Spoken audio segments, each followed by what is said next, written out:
Bismillahirrahmanirrahim. Assalamu alaikum. Dear students of grade 6, welcome to your science class. Today we are going to study about the topic sense organs, and in sense organs today's topic is related to the ears, which means इंसानी कान. आज के topic में हम अपने दूसरे sense organ यानी इंसानी कान के हवाले से पढ़ेंगे. This topic is given in chapter number 2 Life and Living Things on page number 26 of your science textbook.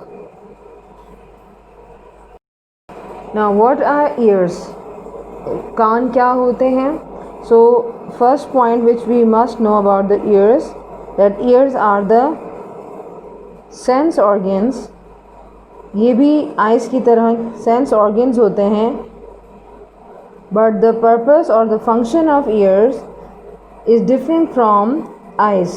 Ears are the sense organs of hearing.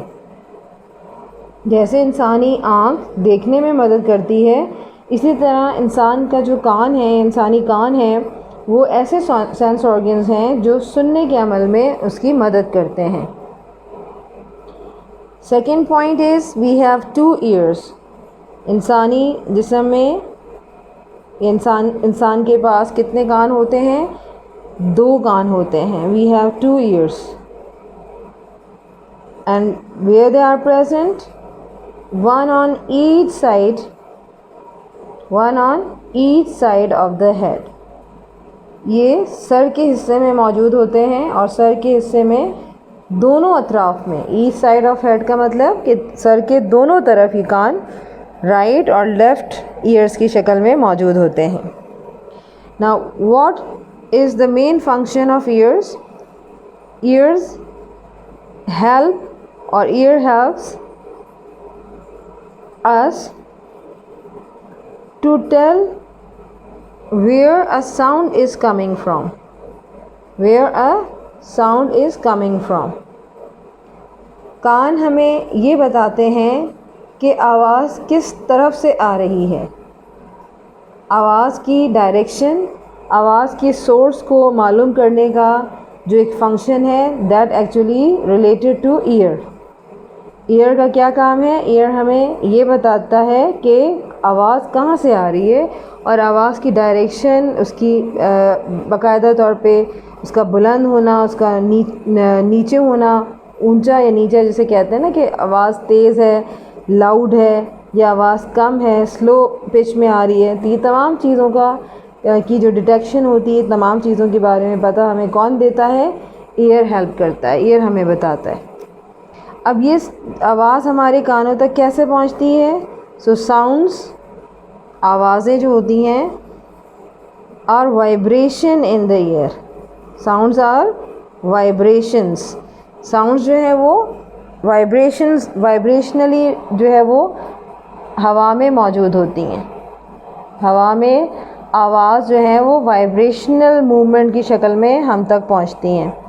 हम कानों से सुनते हैं तो कानों तक आवाज़ किस तरह पहुंचती है? वाइब्रेशनल मूवमेंट के ज़रिए. क्या होती है वाइब्रेशन? वाइब्रेशन का मतलब होता है to and fro movement. To and fro movement यानी ऐसी हरकत जिसमें कोई भी चीज़ आगे या पीछे की तरफ मूव करे, यानी आगे पीछे मूव करना. ये क्या है? ये वाइब्रेशन कहलाता है. तो टू एंड फ्रो, आगे पीछे या पीछे आगे, जो भी आप कह लें, टू एंड फ्रो मूवमेंट, या बैक एंड फोर्थ. अगर बहुत ही आसान इंग्लिश में आप देखें तो बैक एंड फोर्थ, पीछे और आगे की जानिब हरकत करने का ये मूवमेंट या ये हरकत करना वाइब्रेशन कहलाता है, वाइब्रेशनल मूवमेंट. लिहाजा आवाज़ें जो हमारे इर्द गिर्द हवा में मौजूद होती हैं, ये वाइब्रेशंस की शक्ल में होती हैं. अब ईयर्स क्या करते हैं? Years change these vibrations. Years in vibration को तब्दील कर देते हैं. इन वाइब्रेशंस को तब्दील कर देते हैं. किस में तब्दील कर देते हैं? इनटू नर्व इम्पल्सेस, यानी एक मैसेज में तब्दील कर देते हैं. इन वाइब्रेशंस को यानी जो वाइब्रेशन हवा में मौजूद हैं, साउंड्स की जो वाइब्रेशंस होती हैं, वो नर्व इम्पल्सेस में तब्दील कर देते हैं, और ये काम कौन करता है? ईयर्स करते हैं। और फिर ये नर्व इम्पल्सेस की शक्ल में जो मैसेज होता है ये ट्रैवल करता है। So these nerve impulses travel to the brain, फिर ये ब्रेन की तरफ चले जाते हैं। ये मैसेजेस कि आवाज़ के ये मैसेजेस जो पहले वाइब्रेशंस थी अब क्या बन गई? ईयर्स ने उनको चेंज कर दिया नर्व इम्पल्सेस में।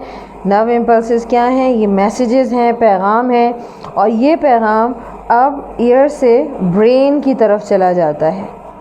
और वहाँ पर क्या होता है? Where they are interpreted. Interpreted का क्या मतलब है? Making result as sound. और दिमाग यानी आपका जो ह्यूमन ब्रेन है वो क्या करता है? ये ईयर्स को ये नहीं पता होता कि आप आवाज़ सुन रहे हैं, क्योंकि ये तो वाइब्रेशंस की शक्ल में होती हैं। अब आवाज़ जब वाइब्रेशन की शक्ल में ईयर्स तक पहुंचती हैं तो ईयर इनको चेंज कर देते हैं, किसमें? नर्व इम्पल्सेस में। वाइब्रेशन को नर्व इम्पल्सेस में चेंज करते हैं, जो एक तरह का मैसेज होता है, मैसेज, पैगाम। ये पैगाम फिर ट्रैवल करता है, सफ़र करता है और मूव करता है किस तरफ? आपके ब्रेन की तरफ, जहाँ पर जाकर ये नर्व इम्पल्सेस, जो भी आपकी वाइब्रेशंस नर्व इम्पल्सेस की शक्ल में ब्रेन को जाती हैं, वो इंटरप्रीट होती हैं, यानी एक रिज़ल्ट बनता है। रिज़ल्ट, ब्रेन आपका एक रिज़ल्ट तैयार करता है उन नर्व इम्पल्सेस या वाइब्रेशंस का, जो कि साउंड्स यानी आवाज़ों की शक्ल में, आवाज़ की शक्ल में आप सुनते हैं। ब्रेन से ये मैसेज कि आवाज़ कहाँ से आ रही है, ये क्या आवाज़ है, कौन सी आवाज़ है, कितनी ऊंची है, कितनी नीची है, ये सब आपको कौन करके बताता है? कौन रिज़ल्ट तैयार करता है? ये सब काम ब्रेन करता है। ब्रेन इन चीज़ों को कंट्रोल करने के बाद ईयर्स को पैगाम भेजता है कि जो आवाज़ सुन रहे हैं वो किसकी आवाज़ है। क्या वो किसी चिड़िया की चूँ चूँ की आवाज़ है, चिड़िया की चहचहाने की आवाज़ है, किसी बैल की रिंगिंग की आवाज़ है, गाड़ी की हॉर्न की आवाज़ है?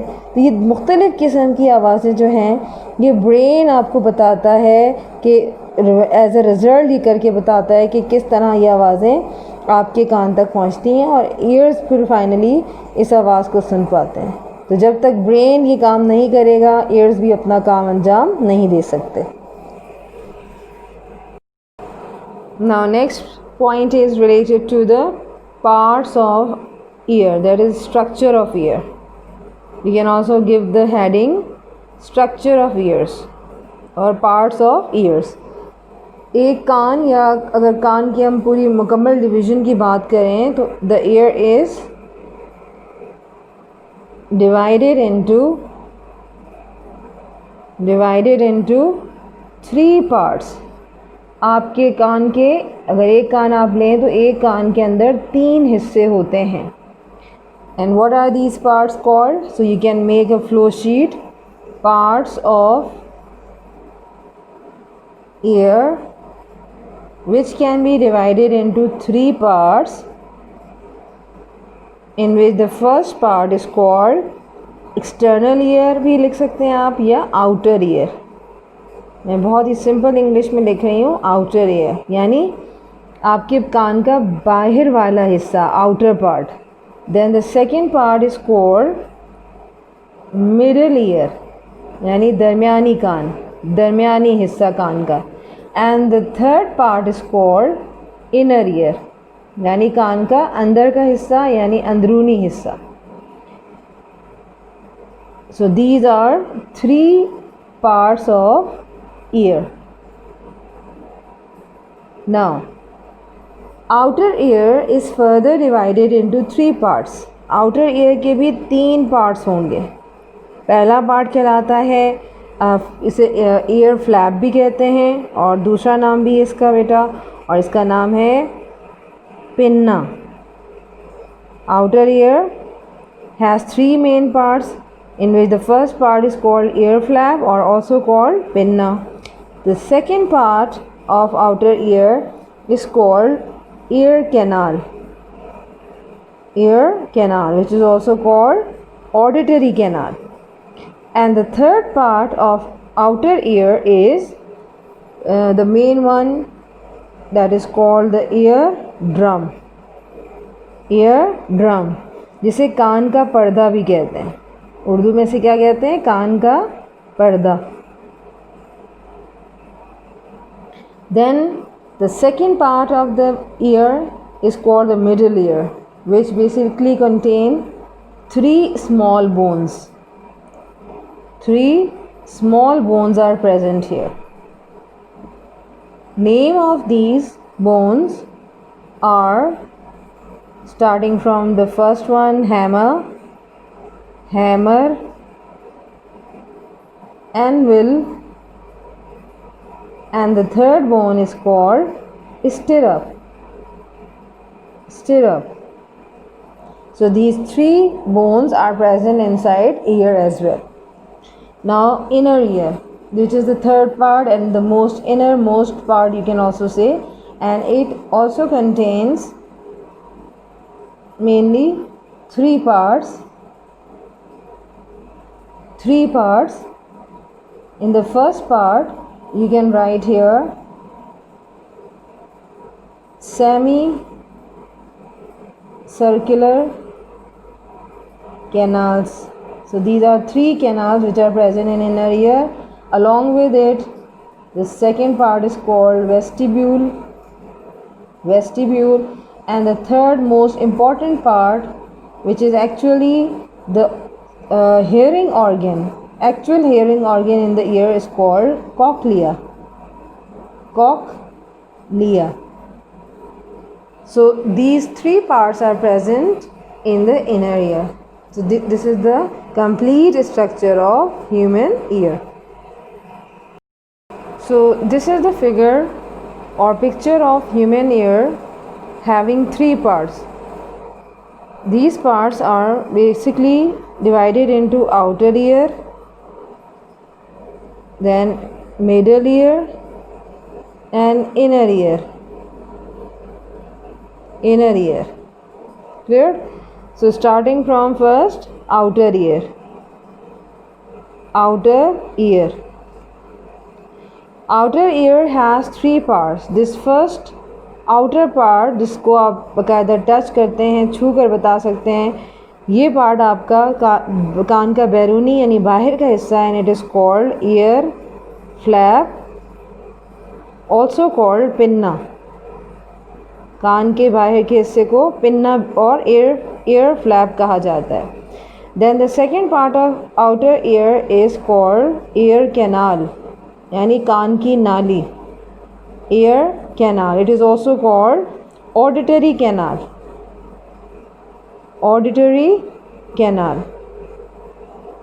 Then the third part of the outer ear is called eardrum. कान का पर्दा. Eardrum. This part is called eardrum. Then the next part of the ear is middle ear, and middle ear consists of 3 small bones in this region. These 3 bones are basically called hammer. This bone, which is mentioned here with the red outline, is called hammer. Then blue one is called anvil, and this third bone again with red color is called stirrup. So there are 1, 2 and 3 small bones present in the middle ear of your ears. Along with it, you can also find a rounded structure or a hole. This is called oval window. It also present in the middle ear, and there is a tube which is coming out of the middle ear, and this tube is called eustachian tube.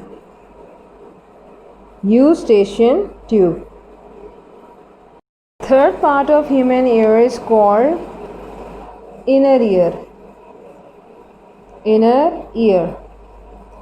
Inner ear has basically three parts, in which the two parts are not participating in the hearing process. For example, these 1, 2, 3, three parts of the inner ear are called semicircular canals. These three canals are called semicircular canals. Semicircular canals have no role in hearing. ये आपके सुनने के अमल में मदद नहीं करती. Along with it, second part of the inner ear is called vestibule. Vestibule also does not part in hearing process. But the third most important part of human ear is cochlea.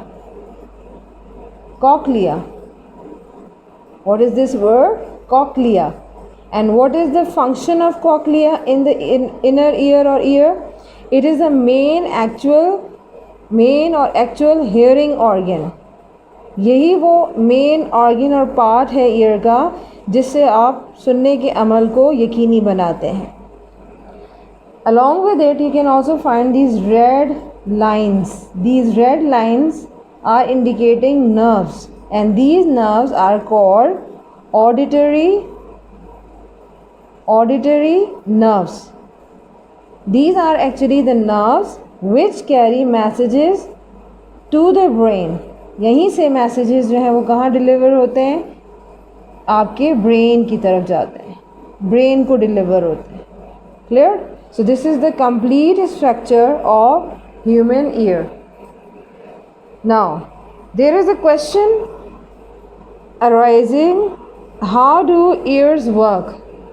इंसानी कान कैसे काम करता है? So this picture will also be related to the functioning or working of ears. कि आपका कान कैसे काम करता है. For example, आप कोई भी आवाज़ सुनते हैं और अगर ये आवाज़ किसी बेल की रिंगिंग की है, फॉर सपोज़ कि ये आपकी बेल है एंड इट इज़ रिंगिंग, ये बज रही है. If the bell is ringing, तो इसकी जो सबसे पहले साउंड आपके कानों तक पहुंचती है वो कौन सा हिस्सा है जो सबसे पहले इसको रिसीव करता है? Yes, this is ear flap, pinna. So how does our ear work? हमारा कान कैसे काम करता है? This will be explain with the help of this ringing of bell. जैसे ही रिंग होना शुरू होती है, सबसे पहला पार्ट जो आपका एक्टिवेट होता है, which is outside your body of whole ear, is called ear flap. So ear flap collects the vibration in the ear and send them down a short canal. Here you can see the short canal and it is called ear canal. And then to the eardrum. जैसे ही sound की vibrations आपके year flap तक पहुंचती हैं, तो सबसे पहले year flap इन vibration को रिसीव करने के बाद ईयर कैनाल तक पहुंचाते हैं और ear canal in sound vibrations को फाइनली ईयर ड्रम तक ले आते हैं. ठीक है. अब ईयर ड्रम में बेटा क्या होता है? ईयर ड्रम जैसे ही इन वाइब्रेशंस को रिसीव करता है, ये अपनी जगह पर वाइब्रेट करना शुरू हो जाता है, आगे पीछे हरकत करना शुरू हो जाता है. Clear? The ear drum vibrates in time with the vibration in the air and passes this vibration to hammer, anvil and stirrup. Ear drum क्या करता है? एयर ड्रम इन वाइब्रेशंस को फिर पास करता है, यानी आगे की तरफ मूव करवाता है. पहले हैमर की तरफ ये स्ट्राइक होती हैं, हैमर वाइब्रेट करता है, यानी ये बोन वाइब्रेट करती है. उसके अलावा ये कौन सी हैं? Hammer, anvil, stirrup. मैंने बताया था आपको 3 बोन्स हैं, ये पहली, ये दूसरी और ये थर्ड बोन. अब ये तीनों बोन जो हैं बारी बारी जो है वो वाइब्रेशन शुरू कर देती हैं. और ये स्मॉल बोन्स ना सिर्फ के वाइब्रेशन को रिसीव करने के बाद बाकायदा तौर पे आपकी साउंड की वाइब्रेशंस में एक एम्पलीफायर के तौर पे भी काम करती हैं कि एम्पलीफाई कर देती हैं इन वाइब्रेशंस को। और उसके बाद क्या होता है कि इन वाइब्रेशंस की जो एक स्ट्रेंथ होती है, फोर्स होती है, वो इतनी बढ़ जाती है, तकरीबन 20 गुना वाइब्रेशन जो है वो बढ़ जाती हैं, जो कि as compare to ear drum तकरीबन 20 गुना यानी 20 दफ़ा ज़्यादा वाइब्रेशंस होती हैं एयर ड्रम के मुकाबले में। तो इन स्मॉल बोन्स का ये काम होता है। तो स्मॉल बोन्स यानी हैमर, एनविल, स्टिरअप का भी इन द मिडल ईयर ये एक बहुत बड़ा किरदार है, बहुत बड़ा काम है कि ये वाइब्रेशंस को 20 गुना बढ़ा देती हैं, इनकी ताकत को बढ़ा देती हैं। Now these vibrations are detected by nerve cells in the wall of cochlea। अब ये वाइब्रेशन देखें, यहाँ से कहाँ मूव कर रही हैं, ये वाइब्रेशन जा रही हैं किस तरफ, मैं एरो की शक्ल में इन वाइब्रेशंस को बता देती हूँ। ये वाइब्रेशंस अब मूव कर रही हैं कॉक्लिया की वॉल्स के अंदर, कॉक्लिया की दीवार, ये कॉक्लिया है, कॉक्लिया की वॉल्स के अंदर ये वाइब्रेशन मूव कर रही हैं। ठीक है, अब बाकायदा तौर पे कॉक्लिया के अंदर होते हैं nerve cells. Nerve cells, cochlea में क्या चीज़ है, नर्व सेल्स, और इनके अंदर लिक्विड भी होता है। So nerve cells in the wall of cochlea detect these vibration, in vibrations को बाकायदा तौर पर डिटेक्ट करते हैं, मालूम करते हैं कि अब ये वाइब्रेशंस पहुंच गई हैं, लिहाजा इनको सिग्नल्स की शक्ल में नर्व सेल्स कहाँ तक लेके जाते हैं, ऑडिटरी नर्व्स के ज़रिए, यानी कहाँ जाती हैं ये वाइब्रेशंस ब्रेन की तरफ चली जाती हैं। ब्रेन इनको फिर इंटरप्रेट करता है। ब्रेन की इंटरप्रिटेशन ये होती है कि जो सिग्नल्स वाइब्रेशंस के ब्रेन को मिल रहे होते हैं, ब्रेन उनको एज साउंड किस शक्ल में, आवाज़ की शक्ल में आप तक वापस आपके कानों तक ले आता है। और इस तरीके से जो भी आवाज़, यानी इस वक्त तो आप ब्रिंगिंग ऑफ बेल सुन रहे हैं, तो ये आवाज़ बाकायदा तौर पे कौन प्रोड्यूस कर रहा होता है, आवाज़ के इंटरप्रिटेशन कौन करता है, ब्रेन करता है। और इस ब्रेन के ही कंट्रोलिंग एक्शन की वजह से आप जो भी आवाज़ सुन रहे होते हैं, ब्रेन उसको एज साउंड आपको सुनवाता है। So this is the functioning of human ear. But along with it, you can also observe that some of the parts of the human ear do not involve in hearing, and one of that part is semicircular canal. What is the role of semicircular canal in the human ear? These are the organs of balance. The canals which are present at right angle to each other and have nerve cells in their walls. क्या ख़ास बात होती है कि ये एक दूसरे से राइट एंगल पे मौजूद होती हैं, राइट एंगल पे एक दूसरे के साथ बनी हुई होती हैं, और इनके अंदर नर्व सेल्स होते हैं इनकी दीवारों में, और इन कैनाल्स के अंदर लिक्विड भरा होता है। So liquid in the canals move when you move, और जब आप मूव करते हैं तो इन लिक्विड्स के, यानी जो इन कैनाल्स के अंदर लिक्विड होता है वो भी हरकत करता है आपके साथ। So this moving liquid is detected by the nerve cells which send messages to the brain। यहाँ से भी इनके बाकायदा जो हरकत होती है वो भी ब्रेन को मुंतकिल होती है, यानी ये कनेक्शन भी ब्रेन से जाता है कि जब नर्व सेल्स जो है वो क्या करते हैं यहाँ पर मौजूद, वो भी मैसेजेस को सेंड करते हैं ब्रेन की तरफ, नॉट एज साउंड, ब्रेन इसको इंटरप्रेट करता है, लेकिन when you go off balance your brain tells your muscles to keep you upright। लिहाजा जब आप बैलेंस अपना खो देते हैं तो आपका ब्रेन आपके मसल्स को बताता है कि आपने सीधा बैठना है या सीधा अपना पोस्चर। आपका एक और part that is present in inner ear is called vestibule which is present between the semicircular canal and cochlea। So this part of the inner ear is also responsible for balance or controlling the different postures of your body like sitting, standing, sleeping। तो ये तमाम जो आप काम करते हैं, आपके काम करने के जो तरीके हैं, चाहे वो खड़े हो रहे हैं, आप बैठ रहे हैं, ये सारे पोस्चर जो हैं वो आपके कौन कंट्रोल कर रहा है, वेस्टिब्यूल। और वेस्टिब्यूल के साथ साथ सेमी सर्कुलर कैनाल्स भी आपकी बॉडी के बैलेंस को मेंटेन करती हैं, आपको चलने में मदद देती हैं, बैठने में आपकी हेड की जो मूवमेंट है उसमें मदद देती हैं। अक्सर आपने देखा होगा कि जो बुज़ुर्ग लोग होते हैं, बहुत ज़्यादा जिनकी उम्रें होती हैं, यानी 80, 90 या 100 साल के होते हैं, तो वो अपना जो सर है वो एक जगह कायम नहीं रख सकते। तो इसकी वजह क्या होती है कि उनके जो ये दो पार्ट्स हैं, जैसे वेस्टिब्यूल और सेमी सर्कुलर कैनाल, तो इनका जो बैलेंस होता है वो एक तरीके से ब्रेन को सेंड नहीं होते मैसेजेस, जिसकी वजह से वो अपना बैलेंस नहीं रख पाते। तो ये दोनों पार्ट भी उसी तरीके से इम्पॉर्टेंट है जैसे कि remaining parts of the year. So this is the picture of human ear, in which the three parts are given below: outer ear, middle ear and inner ear. You have to make the diagram neatly on loose sheet or your neat notebooks, and do practice as many times as possible. So thank you class.